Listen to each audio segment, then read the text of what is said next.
Bueno, buenas noches. Les invito a abrir la Biblia en Primera de Reyes, capítulo 17. Y ahí vamos a continuar con la historia de Elías, que recuerdan que habíamos empezado a verla hace bastante ya. Y hoy toca otro capítulo, uno de esos pasajes de la Escritura que uno no puede permanecer indiferente, les toca fibras profundas del corazón y de la vida por lo que va a ocurrir acá en este pasaje. A partir del versículo 17 vamos a estar leyendo. Saben, un día conocí un hombre, fui a visitar a un hombre que estuvo muerto. En realidad, por la profesión nos ha pasado varias veces de hablar con varias personas que estuvieron muertas, pero esta persona fue especial. En algún momento ya les hemos contado la historia. Hace unos cuantos años, Belén, mi hija mayor, tenía 1 año y volvíamos de la iglesia en un autito. ¿Sí? ¿Con esta? Volvíamos de la iglesia y volvíamos por la calle Propios, por la avenida Propios, y de pronto yo venía manejando y vemos un taxi que estaba sobre el cantero de Propios. Y bueno, dijimos, qué raro bueno, algo habrá pasado, estacionamos, y cuando bajamos, se las hago un poquito corta la historia, bajamos con Selene y nos encontramos que el taxista estaba en paro cardiorrespiratorio. Bueno, tuvimos que bajar del taxi, había sido baleado, empezamos a hacerle maniobras de reanimación, vinieron otras personas, apareció un estudiante de medicina, bueno, ahí un equipo que se formó en el momento, pasaron esos minutos que parecían mucho tiempo, llega la ambulancia. No nos creía que este hombre había parado, que realmente no tenía pulso cuando lo vimos, pero en el momento que lo entregamos a la emergencia, tenía pulso. La cuestión de que no nos creían en ese momento, pero después cuando la ambulancia va con sirena abierta, el hombre para de vuelta, ¿no? Hace un nuevo paro cardiorrespiratorio, entran en el hospital policial. Cuando llegan a la emergencia, el equipo de cirugía vascular estaba saliendo de otra cirugía, entra este hombre que tenía rota la arteria femoral, es reparada y el hombre se salva. Hizo 2 paros cardiorrespiratorios en un ratito, estuvo muerto por unos segundos, ¿no? Y se salva. Y yo después tuve la oportunidad de visitarlo en el banco de seguros y parecía otra persona realmente, porque bueno, cuando yo lo conocí estaba muerto, ¿no? Y ahí estaba vivo. En realidad, esta persona no llegó a morir en forma, digamos, definitiva, no solamente por unos segundos no latió su corazón, pero realmente fue algo bien complejo ese momento. Ahora, llegamos a un pasaje especial en las Escrituras porque vamos a ver y vamos a estar leyendo y considerando la primera resurrección de la historia. O sea, un evento que no tiene precedentes, que fue la primera vez que ocurrió una resurrección. Y lo vamos a leer acá en la historia de Elías, capítulo 17, versículo entonces 17 también. Dice así la palabra de Dios. Después de estas cosas, aconteció que cayó enfermo el hijo del ama de la casa, y la enfermedad fue tan grave que no quedó en él aliento. Y ella dijo a Elías, ¿qué tengo yo contigo, varón de Dios? ¿Has venido a mí para traer a memoria mis iniquidades y para hacer morir a mi hijo? Él le dijo, dame acá tu hijo. Entonces él lo tomó de su regazo y lo llevó al aposento donde él estaba y lo puso sobre su cama. Y clamando a Jehová, dijo, Jehová, Dios mío, aún a la viuda en cuya casa estoy hospedado, has afligido, haciéndole morir su hijo. Y se tendió sobre el niño 3 veces, y clamó a Jehová y dijo, Jehová, Dios mío, te ruego que hagas volver el alma de este niño a él. Y Jehová oyó la voz de Elías, y el alma del niño volvió a él, y revivió. Tomando luego Elías al niño, lo trajo del aposento a la casa, y lo dio a su madre. Y le dijo Elías: mira, tu hijo vive. Entonces la mujer dijo a Elías: ahora conozco que tú eres varón de Dios y que la palabra de Jehová es verdad en tu boca. Qué tremendo pasaje, ¿verdad? Recuerdan rápidamente la historia, ¿no? Acab y Jezabel estaban reinando, de los reyes peores. Hoy nos hablaba Mauro del reinado de los reyes, ¿no?, diferentes que hubo en Israel. De los peores, el top 5 podríamos decir, de los peores reyes, Acab, ¿no?, junto con su esposa Jezabel, idólatras, y que hicieron al pueblo pecar y seguir a Baal y a Astarot, y bueno, toda una serie de reyes, de dioses falsos. Y de pronto aparece, y eso lo habíamos leído en el principio de este capítulo, un perfecto desconocido, el profeta Elías, con un mensaje bien claro y bien concreto. Así como Dios vive, que no va a haber lluvia en la tierra de Israel, sino por mi palabra. Al principio posiblemente nadie lo tomó en cuenta o nadie lo tomó en serio, pero este hombre desapareció y dejó de llover. Y Dios lo escondió en el arroyo de Querit, lo alimentó con carne que le traían los cuervos, tomaba agua del arroyo hasta que el arroyo se seca. Y Dios lo manda a una tierra lejana, extranjera, ahí a la tierra de los fenicios, y se encuentra y conoce a esta viuda de Sarepta y a su hijo pequeño, un hijo digamos, en edad posiblemente escolar, podríamos pensar. Y el poder de Dios sostiene a la viuda, a su hijo y a Elías. La harina de aquel recipiente no escasea, el aceite de la tinaja tampoco, y así se alimenta muchos milagrosos días. Cada día era una muestra del poder de Dios, del cuidado de Dios, de la gracia de Dios, de la fidelidad de Dios, hasta que sobreviene una tragedia. Dice ese primer versículo que leíamos: cayó enfermo el hijo, y la enfermedad fue tan grave que no quedó en él aliento.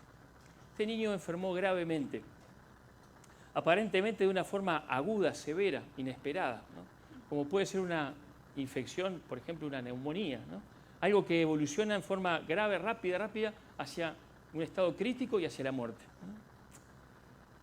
Y uno pensaba, ¿no?, yo pensaba cuando leía esto, qué débiles, qué frágiles que somos los seres humanos, ¿no? Hoy podemos estar cualquiera de nosotros perfectamente bien, pero en unas horas las cosas pueden cambiar radicalmente. La enfermedad es algo que golpea en forma cruel y a veces desesperante. ¿Saben? La Biblia habla de la enfermedad. La Biblia dice que Dios creó al hombre perfecto. Y es una maravilla estudiar el cuerpo humano en su perfección, en su coordinación, en su complejidad. Pero ese dedicado equilibrio que nos mantiene con vida, en cualquier momento se puede alterar, y se puede alterar sin remedio. Y realmente estamos en esa situación. La Biblia nos dice que fue el pecado el que introdujo la enfermedad a la experiencia humana. Nuestra vulnerabilidad a agentes externos y también todas las alteraciones internas que derivan en que nos enfermemos, todas vienen a consecuencia de nuestro alejamiento con el Creador. Es decir, del pecado de la humanidad, vienen en definitiva las enfermedades que padece la humanidad. Vivimos en un mundo caído, alejado de Dios por el pecado. Por eso nos enfermamos y padecemos. Este es el resumen más sencillo que podemos decir de lo que la Escritura enseña acerca de la enfermedad. Pero Jesucristo, cuando anduvo entre nosotros, tuvo dominio sobre las enfermedades. Los milagros que el Señor realizó mostraron claramente que Jesús era capaz de revertir todas las consecuencias y efectos negativos que la humanidad sufre por causa del pecado. Y así fue como Jesús limpió leprosos, ¿recuerdan? Restauró paralíticos, dio vista a ciegos, sanó enfermedades de todo tipo. Él llevó nuestras enfermedades y sufrió nuestros dolores, dijo el profeta Isaías en el capítulo 53. Era una credencial mesiánica. El Mesías, cuando llegara, el Salvador, iba a hacer esto. Ahora, si la enfermedad es ineludible muchas veces, aún más lo es la muerte. Y la muerte física es resultado directo también de la caída del hombre. Nuestro cuerpo se estropea y termina corrompiéndose. Y la muerte, la definición quizá más sencilla pero muy profunda que escuché de la muerte, es que la muerte es separación. Así como la muerte física es separación del espíritu del cuerpo, el espíritu se separa del cuerpo y se produce la muerte física, también existe la muerte espiritual. Y la muerte espiritual es cuando nosotros nos separamos de Dios. La separación definitiva de Dios, la muerte segunda, como se llama la Escritura, es la muerte espiritual. Toda la experiencia de la muerte era extraña al hombre cuando fue creado. No existía la muerte. Pero el pecado nos hizo participar de la muerte. Dice Romanos 5:12, por tanto, como el pecado entró en el mundo por un hombre, se está refiriendo a Adán, y por el pecado la muerte, así la muerte pasó a todos los hombres, por cuanto todos pecaron. Y esta muerte se refiere a ambas muertes, ¿no? La muerte física y la muerte espiritual, en el cual vivimos alejados de Dios. Así que la enfermedad y la muerte son realidades de la vida humana, pero conocer su explicación teológica no las hace menos trágicas y a veces desoladoras, ¿no? ¿Se imaginan esta viuda? Ya había pasado por la muerte de su esposo, por eso era viuda, ¿no?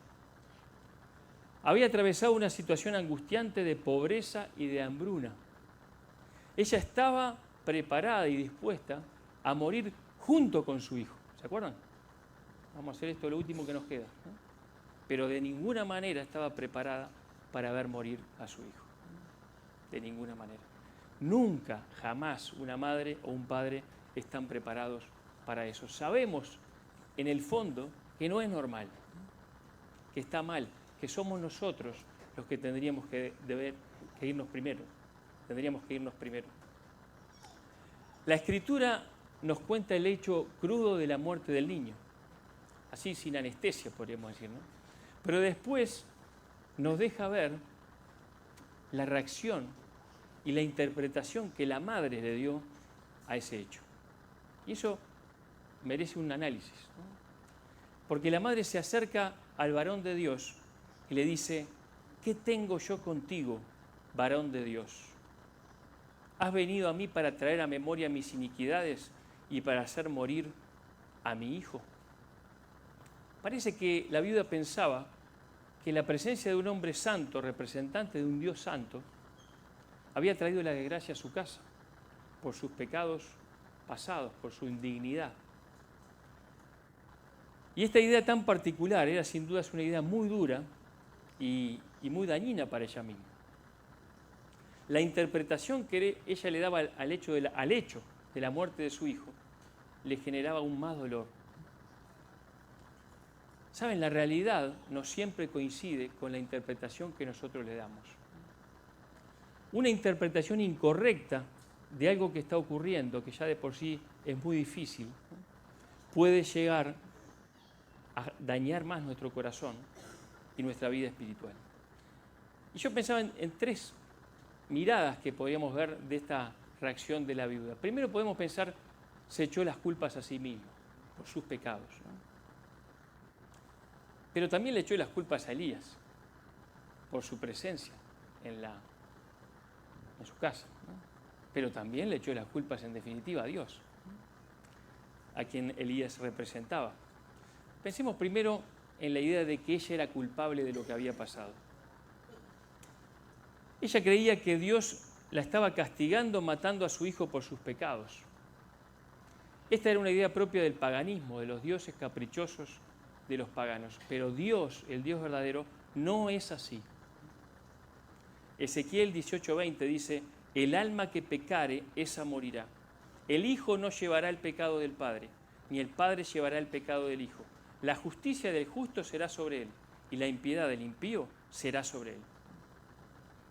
Dios no castiga a un hijo por un padre, y tampoco un padre por un hijo. Esa idea de que lo malo que le pasa a un hijo es castigo por mi pecado, no es bíblica, es dañina y no es conforme al carácter de Dios tampoco. Es verdad que nuestras malas decisiones que tomamos en nuestra vida pueden afectar y sin duda van a afectar a nuestra familia, eso no está en discusión. Pero lo que sí estamos entendiendo acá es que no es castigo de Dios lo que está pasando. No siempre los hechos desgraciados de nuestra vida son por nuestros pecados o consecuencia de nuestros pecados. ¿Se acuerdan de Job? Job, un hombre que estaba pasando por una tremenda angustia, que perdió a sus hijos, que perdió sus bienes, que perdió su salud. Y sus amigos concluyeron que esto no podía ser otra cosa por un pecado oculto y no confesado. Pero la realidad era otra. Esa fue la interpretación de los amigos. Pero la realidad era otra. Y era incomprensible para ellos. Ellos creyeron que Job estaba cosechando lo sembrado, pero en realidad Job estaba sembrando para cosechar más adelante. Era una prueba, no era un juicio. La pregunta, ¿pueden las culpas de un redimido afectar a sus hijos? No, claro que no. Porque mis culpas las llevó el Señor Jesús. Tus culpas las llevó el Señor Jesús. Cantamos, todas mis culpas se fueron rodando allá en la cruz por mí. No están más, hermano. No van a afectar a tus hijos. Por supuesto que ya les digo, las consecuencias y las malas decisiones afectan de alguna manera a los que nos rodean. Pero los pecados que sean castigados sobre mis hijos, rotundo no, dice la Escritura. Ahora, también podemos pensar, le estaba echando las culpas a Elías. Elías tenía la culpa por estar allí. A veces echarle la culpa a los que nos rodean de las cosas que nos pasan puede ser una reacción. Y a veces la culpa la va a tener el líder, el pastor, el anciano, el representante de Dios. Y saben, aquellos que tenemos responsabilidad no es que no tengamos culpa de nada, ¿no? Somos pecadores como todos, ¿no? Pero echar la culpa de mi desgracia a aquellos que pueden y quieren ayudarme solo complicará las cosas. Elías en realidad solamente había traído bendición a la vida de aquella viuda. Y en última instancia el culpable parecía que podía ser Dios. ¿Nunca le echaron la culpa a Dios por algo? Dios hizo esto por mis pecados, porque es tan severo, porque es sin misericordia. De un momento a otro podemos olvidar toda una vida de fidelidad, de cuidados, de protección, de provisión y echar la culpa a Dios, alejándonos de Él enojados y amargados. Pero eso es para nuestra ruina y para nuestra depresión. Nunca culpar a Dios de una desgracia nos va a aliviar la carga. Solo va a poner en nosotros mayor pesar y desazón. Uno sabe que en la vida va a atravesar por aflicciones. En este mundo, y uno tiene que reconocerlo, la enfermedad y la muerte son inevitables. Ahora, si son inevitables, siempre va a ser mejor con Dios. Siempre va a ser mejor atravesarlos con Dios. En el mundo tendréis aflicción, mas confiad, yo he vencido al mundo. Confiad, dijo el Señor. Yo estoy con vosotros todos los días hasta el fin del mundo. Los malos también, los espantosos también, todos los días.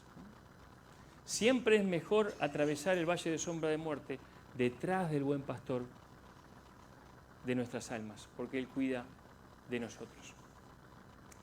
En cierta ocasión iba Jesús con sus discípulos caminando y entraron en un lugar y había un ciego de nacimiento.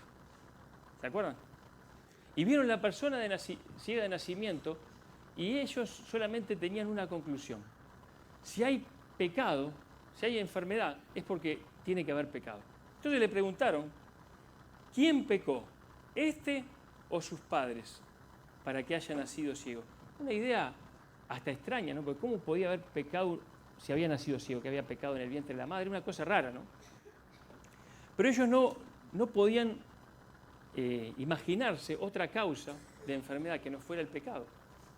Pero Jesús les enseñó algo aquel día. No es que pecó éste ni sus padres, sino para que las obras de Dios se manifiesten en él. Jesús no estaba diciendo que aquel hombre y sus padres no tenían pecado. No estaba diciendo eso, ¿no? Lo que estaba diciendo era que no era ciego por eso. Entonces el Señor nos enseña que algunas cosas ocurren por otros motivos diferentes que no entendemos. Que no entendemos. Y quizá no entendamos de este lado. Así que tengamos mucho cuidado con la interpretación que le damos a las cosas que nos pasan. No siempre es juicio. No siempre es prueba. Hay cosas que pasan solo por vivir en un mundo caído, alejado de Dios. Y hay cosas que Dios permite para que su obra sea manifiesta en nosotros. Y cosas que no sabemos por qué pasan. Pero podemos confiar en nuestro Padre y Pastor. Podemos confiar, aún sin entender, porque eso le dará paz a nuestra alma. Y Elías, me encanta la respuesta que Elías tuvo acá. Porque Elías no tenía respuesta. ¿Se dan cuenta de eso? Ahí había una madre quebrantada, dolida, que estaba interpretando mal las cosas. Pero Elías no tenía respuesta. Él no se puso a explicar teológicamente las cosas. Lo peor que uno puede hacer en un momento de intenso dolor por la pérdida de alguien es recitar versículos que expliquen que la muerte es consecuencia del pecado de la humanidad. Eso, ¿de qué sirve? ¿De qué sirve eso al corazón que sufre, no? Elías no respondió con palabras frías y académicas. Podríamos decir que más sorprendente fue lo que no dijo que lo que él dijo. Él solamente le dijo, dame acá tu hijo. Elías no le reprochó su actitud. Su actitud era bastante hostil, ¿no? Pero Elías no le reprochó su actitud. Él entiende que era una madre doliente. Fue sensible a su dolor. Él no se lo tomó en forma personal tampoco, ¿no? Si él se enemistaba con aquella mujer, solamente iba a dejar sola a la mujer que estaba sufriendo, ¿no? Elías iba a hacer lo que él sabía hacer. ¿Saben qué sabía hacer? Sabía orar. Él sabía interceder. Él sabía presentarse en el trono del Todopoderoso. Entonces toma a aquel niño del regazo de su madre, imagínense eso, ¿no? Del regazo de su madre y va a su aposento. Va a su lugar de oración, va a su cuarto de guerra, va a aquel lugar donde él tenía una dulce comunión con Dios, donde había buscado a Dios tantas veces y lo presenta allí delante de Dios. Él no sabía qué hacer. Recuerden que esta situación no tenía precedentes, nunca había pasado nada igual. Pero él sabía algo, que Dios tenía que tener la respuesta. Dios tenía que tener la respuesta. Entonces lo llevó a su aposento y clamó a Jehová. Y el clamor es una oración intensa y profundamente sentida. No es una oración por compromiso, no es como cuando oramos y estamos hambrientos y queremos comer, ¿no? No es esa oración. Un clamor tiene una carga de sinceridad tremenda, desgarradora a veces, ¿no? Elías sabía que todo cuanto ocurría en su vida, Dios tenía algo que ver. No entendía lo que pasaba, pero sabía a quién clamar, sabía en qué puerta tenía que golpear. Y su oración es cruda, hasta parece irreverente. ¿Sabes una cosa? No te preocupes por orar así. Cuando estés en un momento crítico, no te preocupes por orar así. Dios no se sorprende y Dios no se ofende tampoco. Dios te escucha allí en el silencio. Los salmistas le dicen a Dios cosas tremendas. ¿Se acuerdan de los salmos, no? ¿Por qué te escondes? ¿Por qué me abandonas? ¿Qué estás esperando? ¿Por qué duermes? ¿Por qué escondes tu rostro? ¿Hasta cuándo verás esto? Esas son palabras que dicen los salmistas. Son palabras fuertes, pero de clamor. No se han alejado de Dios. Siguen allí. Siguen buscándole. Y así, rotos como están, van delante de la presencia de Dios. Y Dios los escucha y Dios les responde. Los profetas también. Acá estamos viendo uno. Pero recuerdan Jeremías. Dice Jeremías 12:1, justo eres tú, oh Jehová, para que yo dispute contigo. Sin embargo, alegaré mi causa ante ti. ¿Por qué es prosperado el camino de los impíos y tienen bien todos los que se portan deslealmente? Una pregunta de los siglos, ¿no? Pero bueno, se la hace a Dios. Así que, hermano, hermana, ¿estás angustiado por algo que te está pasando? Clama a Dios. ¿Está tu hermano angustiado y dolorido? Toma la aflicción de tu hermano y llévalo al cuarto de oración. Llévalo delante de Dios en clamor ferviente. Este profeta se tiende sobre el niño 3 veces. Yo no sé por qué hizo eso, ¿no? La Biblia no lo explica. Es como si quisiera transmitirle su vida al niño, ¿no? Jehová, Dios mío, te ruego que hagas volver el alma de este niño a él. ¿Qué ruego? Elías estaba pidiendo lo imposible, algo sin precedente, como hemos dicho, ¿no? En lo secreto de su aposento estaba clamando intensamente, confiando en Dios Todopoderoso, pensando que de alguna manera el soberano iba a querer hacer esto. Y la oración eficaz del justo pudo mucho, ¿no? Y dice que Jehová oyó la voz de Elías y el alma del niño volvió a él y revivió. Y uno dice, ¡wow! ¡Qué impresionante!, ¿no? Este niño resucitó por la gracia de Dios, por la misericordia de Dios y por el poder de Dios. Solo Dios puede dar vida. La enfermedad puede quitarla, el hombre puede quitarla, pero solo Dios puede hacerla volver y resucitar. ¿Saben? Como habíamos dicho, nunca en la historia se había dado un milagro de resurrección.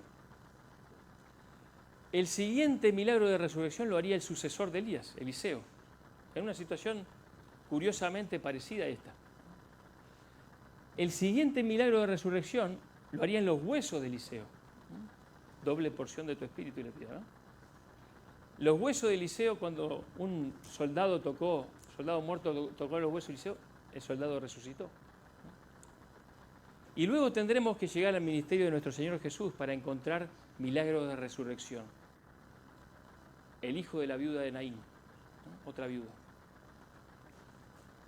El Señor lo despierta y se lo devuelve a la viuda, ¿no? Es parecido, ¿no? La hija de Jairo, ¿recuerdan, no? La hija de Jairo. Y un amigo, Lázaro. Los apóstoles también, en Hechos de los Apóstoles también hubo milagros de resurrección. Pedro, por el poder de Dios, resucitó a Tabita. Pablo, por el poder de Dios, resucitó a Eutico. Cuando el Señor Jesús murió en la cruz, cuando expiró, dice la Escritura allí en Mateo que muertos del Antiguo Testamento resucitaron. Pero realmente es una rareza de la historia humana la resurrección, podríamos decir. Ahora vamos a volver a esto. Pero bueno, el milagro se produce. La madre recibe a su hijo vivo. Traten de hacerse la composición del lugar, del momento, ¿no? Y el poder de Dios queda manifiesto. Y el profeta respaldado totalmente por Dios. Y esto produce que la viuda dé gloria a Dios, reconociendo que Dios es el Dios verdadero y Elías era su profeta, su instrumento. ¿Saben? Cuando somos verdaderos ministros de Dios, somos solamente instrumentos que traemos honra al nombre de Dios. El instrumento trae honra al nombre de aquel que lo sostiene en mano. Y así esta viuda entró en la nómina de Hebreos 11. ¿Cómo? ¿Dónde está esta viuda en la nómina de Hebreos 11? ¿Se acuerdan? Por la fe, las mujeres recibieron a sus muertos mediante resurrección, dice allí al final de Hebreos 11. Sin duda que tuvo mucho que ver la fe de Elías, ¿no? Pero la fe de esta viuda nunca volvería a ser igual. Y es una historia con un final muy feliz. Pero, ¿saben? Es una historia que la Biblia misma nos dice que es muy rara. Es una rareza. Es algo que ocurrió muy pocas veces en todos estos miles de años de historia. Y eso no lo podemos olvidar.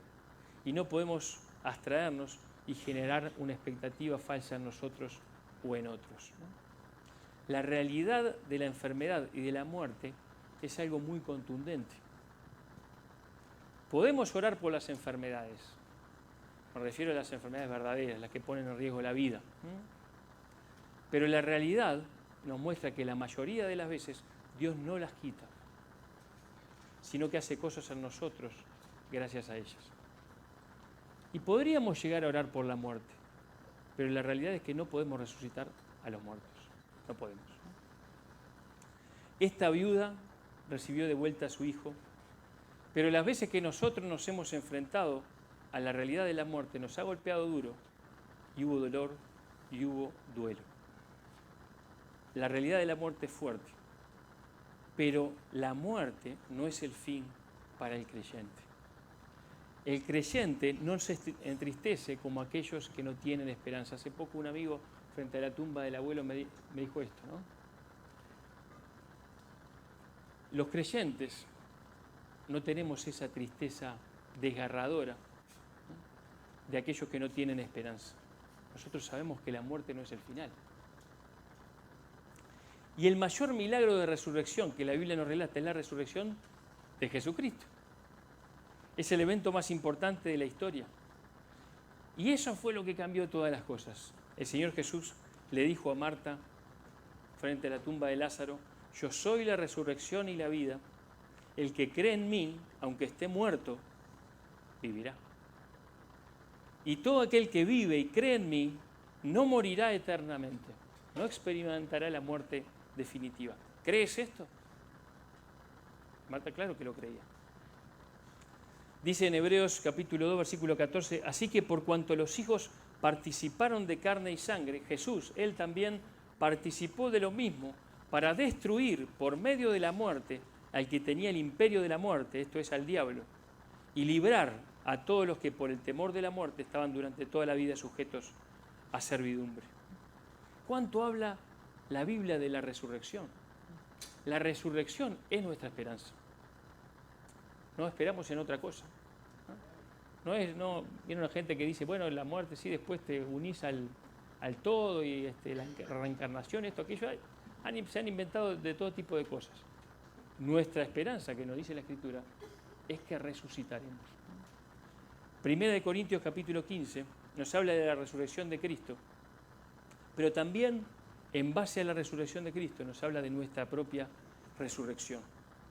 Cuando el Señor Jesús venga a buscar a su iglesia, los que estemos vivos seremos transformados y aquellos que estén dormidos, que hayan muerto en el Señor, serán resucitados.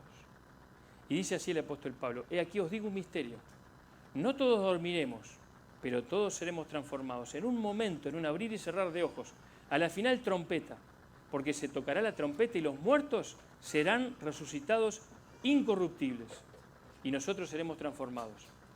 Y dice así esta palabra de esperanza, dice, porque es necesario que esto corruptible se vista de incorrupción y esto mortal se vista de inmortalidad. Y cuando esto corruptible se haya vestido de incorrupción y esto mortal se haya vestido de inmortalidad, entonces se cumplirá la palabra que está escrita: sorbida es la muerte en victoria. ¿Dónde está, oh muerte, tu aguijón? ¿Dónde, oh sepulcro, tu victoria? Ya que el aguijón de la muerte es el pecado y el poder del pecado es la ley. Mas gracias sean dadas a Dios, que nos da la victoria por medio de nuestro Señor Jesucristo. Qué lindo tener esta esperanza, ¿eh? Qué lindo poder ver hacia esa expectativa de que, bueno, la muerte es una realidad, pero que sabemos que no es el final, ¿eh? Que no termina todo allí.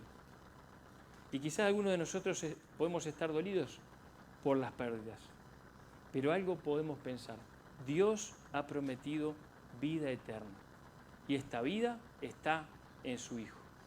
La muerte fue vencida por Jesucristo, la tumba está vacía y la muerte es un enemigo que será el postrer enemigo que será destruido. Va a ser destruido, no tengas duda. Y esas palabras y esa expectativa nos anima y nos da fuerzas. ¿Realmente estamos expuestos a la enfermedad? Es verdad. ¿Realmente estamos expuestos a la muerte? Sin duda. Somos débiles. Pero nuestro Señor, que venció, le da sentido, razón, propósito a todo lo que pasa en nuestra vida. Y en eso podemos confiar. Ahora, me gustaría decirle algunas palabras si alguno nos visita, si alguno todavía no tiene esta esperanza, esta realidad de conocer a aquel que dio su vida por ti en la cruz. La muerte es una realidad inexorable. Como decía aquella frase, ¿no? La mortalidad de la humanidad es 100%. ¿No? Eso está para todo. Nuestro pecado nos lleva a la muerte eterna, la eterna y definitiva separación de Dios. Pero Jesucristo murió en la cruz para pagar por tus pecados. Dios te ama y dice la Escritura, Jesucristo sacó a la luz la vida y la inmortalidad por el Evangelio. Jesucristo murió por ti y tus pecados hoy pueden ser perdonados y puedes tener vida eterna en Él, solamente trayendo tu vida ante Él, arrepentido, arrepentida por tus pecados y confiando en que Jesucristo murió por ti y resucitó al tercer día. Hoy mismo puedes empezar una vida eterna, de comunión con Dios, de unión con Dios, eterna, sin fin. El que tiene al Hijo tiene la vida. El autor de la vida te está llamando. No somos nosotros. Nosotros solamente repetimos lo que Él dice. El Señor Jesús te llama. ¿Por qué no venís a Él en arrepentimiento y fe? Para que te perdone tus pecados, te limpie y te dé vida eterna y vida en abundancia. Oramos. Padre que estás en el cielo, te damos muchas gracias, Señor, por esta palabra de esperanza, por esos milagros tan especiales, tan maravillosos, que tú has hecho en momentos puntuales de la historia del hombre, mostrando tu poder sobre la enfermedad, sobre la muerte, Señor. Gracias, Padre, porque tenemos esa esperanza de que un día iremos contigo, a tu misma presencia. Un día tú nos resucitarás si experimentamos la muerte y estaremos frente a ti. Y qué glorioso será estar contigo y estar con todos aquellos que partieron antes de nosotros. Y el gran reencuentro en la gloria es algo que nos llena de alegría, de gozo y de esperanza.